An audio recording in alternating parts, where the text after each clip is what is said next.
Hey guys, I'm Courtney Johnson, the owner of the Kitchen Garten, which is a website that is dedicated to helping people learn how to garden or hone their gardening skills, as well as preserve their harvest, use fresh fruits and vegetables and herbs and delicious recipes.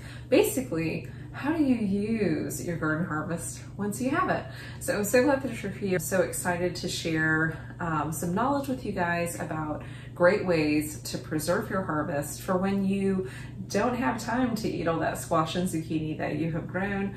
But I love to share what I've learned from family and friends. I come from a long line of farmers and gardeners, and I'm so excited to share that with you guys. So if you have questions, don't hesitate to reach out. You can find all kinds of tips and tutorials at my website, The Kitchen Garten. That's garden with a T, garten.com. And I have lots of resources and helps that are free for you guys, so feel free to come on by. But we're gonna check out exactly what you're gonna need in order to freeze a harvest. We're gonna practice freezing a harvest and hopefully answer any kind of general questions that you might have about how to go from harvesting your vegetables, whether that's from your own garden or perhaps you happen to find a really great deal on some veggies at a local farmer's market or grocery store, how you can put that up to use later. Because even if you don't have a green thumb per se, you can probably still get access to some fresh veggies to put up for later months. It helps to save money, and it's really great to know exactly where your food comes from. So I hope you guys find this helpful. Let's get started.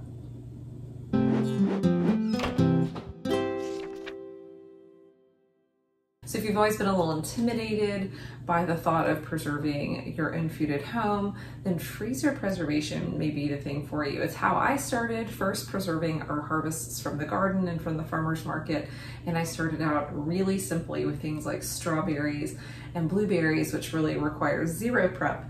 And they're just easy to throw in the freezer until they're frozen. We call it kind of flash freezing, and then scooping them all up and putting them in a freezer bag and labeling them, and that's it. So we're gonna talk about some different ways of freezer preservation as well. What vegetables and fruits require blanching, which is simply the process of dropping some vegetables into boiling water for just several minutes. You're not really cooking them, you're really getting rid of some enzymes that can cause your food to get mushy in the freezer, and we don't want that to happen. So it helps to preserve some of their texture and taste, because that is one of the main issues that people have with frozen food, is that it just doesn't taste the same as fresh. And that can be very true for lots of things, but there's some ways that you can help that.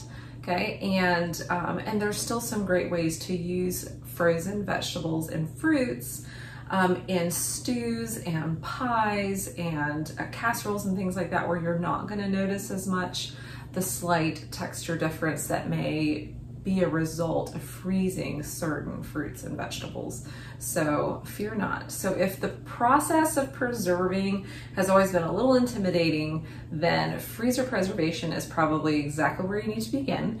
And we're going to start by talking about what do you need in order to preserve food at home? What kind of supplies do you have to have on hand? So a few things, okay, that I would recommend. One, you want to have a good pot. So something that can you can blanch those vegetables in, like we talked about. So a good size stock pot.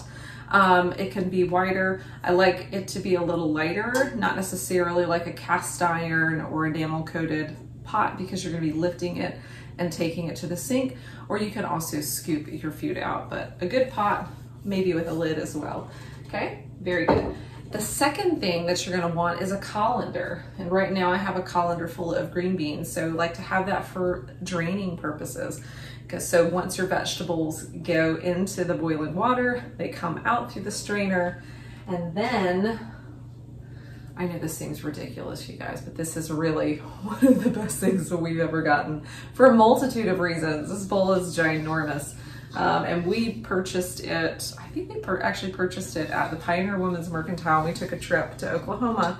But this bowl is great for preserving, because I can fill it up with ice, because part of freezer preservation, we'll talk about this in a little bit, is that you want to cool it down as quickly as possible. And so filling this bowl up with ice and dumping your blanched vegetables into it will help them cool down pretty quickly. If you don't have a monstrous bowl like this, then just use the biggest one that you have on hand. So, and I think you can buy something similar online. It's really not a super expensive bowl. It just looks really, it just looks really big. So this would be another item that would be essential, not necessarily needed, just the biggest bowl that you've got for cooling those vegetables down. Now, another item that I use for cooling would be just a basic sheet tray. This is a half sheet tray. And again, this is more for just spreading things out, because when you create more surface area for your vegetables, they'll cool down faster. So maybe while you're blanching your next batch, your first batch that's come out of the ice can go on this. This also helps things to kind of dry out. We don't typically want to put vegetables in the freezer that are soaking wet, but we'll talk about that later. So a good sheet pan, whatever size you happen to have. So let's talk about, once you have your vegetables blanched and ready to freeze, what are you going to freeze them in? So a few options. You can just use basic freezer bags. So this came from a local grocery store. You'll note that this says freezer at the top. Freezer Ziplocs or plastic bags have a thicker plastic to them so that you're less likely to get freezer burn. So that's what I would recommend. They come in both gallon and quart sizes, so you can just keep a mix of both at your house. This is the cheapest and easiest way to put up freezer vegetables and fruits. Okay, so both sizes is what I would recommend. You could also invest if you decide that freezer preservation is something that you want to continue to pursue and get a little bit better at. Maybe put things up for even longer. You may want to invest in a food saver. And so a food saver, or any kind of vacuum seal system, okay, and this one's new. I had one for 16 years and then it finally died. So I had to buy a new one a few weeks ago. So this is actually brand new. We'll take it on its maiden voyage here.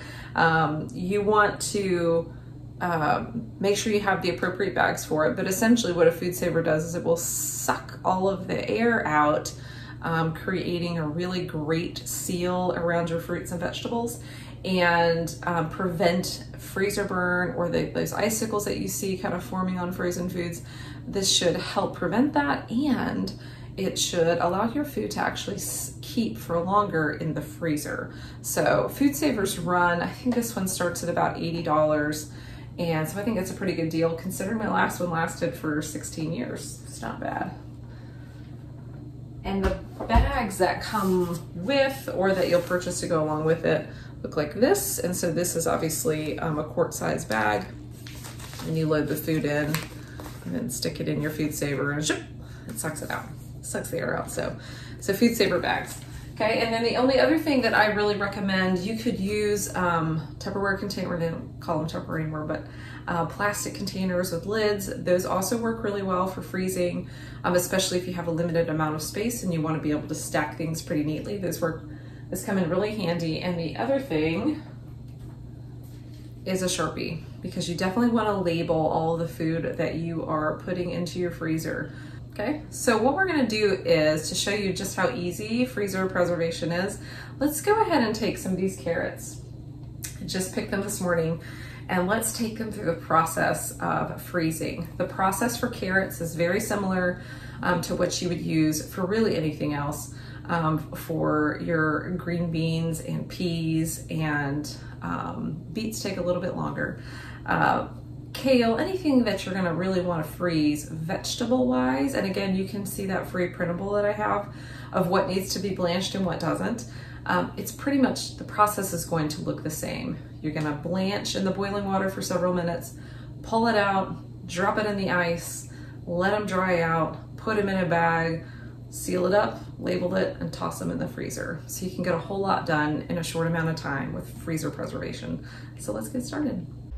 So that's all you need to get started freezing and preserving your harvest. And while you're at it, you can grab my brand new quick and easy freezer preserving guide, which takes you step by step through how to freeze so many fruits and veggies. See the link below.